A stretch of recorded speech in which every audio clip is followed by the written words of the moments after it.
I'm installing the Sony radio, which is the model would be XAV-AX150. So this is the only one that I can do the steering wheel. This is 2012, I believe, from 9 to, I'm not exactly sure. So I'm gonna show you right here.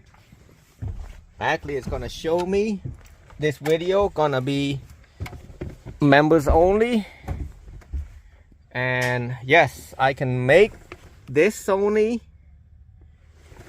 and the steering wheel work without the access interface. So if you want to be a member,